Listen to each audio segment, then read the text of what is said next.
My husband wanted to use my sister as a free surrogate, so I used his perfect brother instead. My husband always said he'd do anything to become a father, but I never imagined anything included my younger sister. We'd been trying for 3 years. Every negative test felt like a tiny funeral, while Mark sat beside me scrolling adoption sites like shopping online, sighing louder with each click. When my sister Emma offered to be our surrogate at Thanksgiving, I thought we'd caught a break. She'd already had 2 kids. "I'd do anything for you," she said, squeezing my hand. Family helps family. I watched Mark's eyes meet hers across the table. That should have been my first warning. The fertility clinic quoted us $30,000 for IVF with surrogacy. Mark started a spreadsheet calculating interest rates, loan options, and even selling his motorcycle. Then one night over Chinese takeout, he set down his chopsticks and said, "What if we did it the traditional way?" I laughed. "What do you mean traditional?" He leaned forward, completely serious. "We skipped the IVF. I just plant my seed directly in Emma. No medical costs, no procedures, same results." My chopsticks clattered to the table. He kept going, launching into this whole speech about efficiency and saving money, how people did it for centuries, how it would be clinical and quick. "Just a medical procedure without the medical bills," he said. I couldn't speak. I was too busy trying to process that my husband had just asked to bang my sister. The guilt trip started immediately. I guess you don't really want kids. Other wives would understand the sacrifice. He even compared me to his coworker Janet, who'd done egg donation for her sister. Each comment was designed to make me feel selfish for saying no. By week 3, Emma called me. "Mark explained everything," she said, voice dripping with concern. "I want you to know I'm open to it. Whatever helps you become a mom." She went on about how it would be beautiful creating life for her sister and how the baby would be loved by everyone. I thanked her, but said I wasn't sure yet and hung up. Then came the Thursday that changed everything. Mark was at his brother's bachelor party and I needed our insurance card for a dentist appointment. I searched his home office, rifling through his filing cabinet, and behind the tax returns, I found a manila folder labeled medical. Inside were test results from 2 years before we married. Male factor infertility. Sperm count 0. Completely sterile. My hands shook reading the urologist's notes. Congenital, irreversible, no surgical options. He'd known. Every fertility appointment where he'd held my hand while doctors explained how my body was failing us. Every time I sobbed over negative tests, he knew he was the problem. I kept digging and opened his computer to see what else he might be hiding, and saw texts with my sister going back 6 months. They talked about how once I agreed to the surrogacy, they wouldn't have to sneak around anymore, how this was really going to work, and how they'd finally have a daughter of their own and make leaving me easy. They were actually joking about how simple their plan was. Emma wrote, "She'll probably thank us for taking the burden off her," with a laughing emoji. Mark replied that they'd tell our families the baby needed her biological mom, that the child couldn't bond with me properly. "We'll look like we're doing what's best for the baby," he'd written. They were stealing my life one text at a time. I could have left right then and there and dodged the biggest bullet of a lifetime, but what's the fun in that? So I called the one person he despised most, his older brother Ryan, Harvard MBA, investment banker, daddy's favorite. Mark had spent our entire marriage making snide comments about Mr. Perfect. Like and follow for part 2.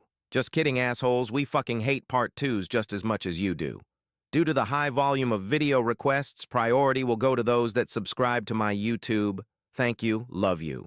Trying to one-up every story about Ryan's success. I laid it all out to Ryan, who just said, "Jesus, even for Mark, that's evil." When I told him I had an idea but needed his help, he didn't even hesitate. "Whatever you're thinking, I'm in." From then on, I started acting defeated. I told Mark over breakfast, "You're right, we should be practical about this." His whole face lit up like his plan was finally working. Later that same night, I asked Mark to meet me at home for an important conversation. When he arrived, I was sitting calmly on the couch. "I've been thinking about your suggestion about doing things traditionally," I said. Mark leaned forward eagerly. "And? Well, I found someone. We've already started trying." His face went white. "What do you mean trying? You're infertile." "Who? Oh, didn't I mention? Turns out I'm perfectly fertile. Just needed someone with working equipment." I called upstairs. "You can come down now?" Ryan walked down adjusting his tie. "Hey, little brother, thanks for the practical suggestion." I pulled out his fertility report and laid it out for him. "Why are you upset? You're sterile." "You've always been sterile." I held up my phone. "Oh, and I just sent Emma your fertility report. All those promises about babies? She's finding out right now that you can't deliver." His jaw dropped as his phone started buzzing frantically. He came at me and said, "You ruined my life," but Ryan was already dragging him toward the door. I filed for divorce the next morning and it was finalized after 6 months. Emma dumped him the moment she found out he was sterile and Mark lost everything. I'm focusing on myself now and honestly, I've never been happier. But I still think about Mark lying awake at night wondering if his perfect brother really did screw his wife and when I might be expecting his brother's baby. I hope the thought eats him alive.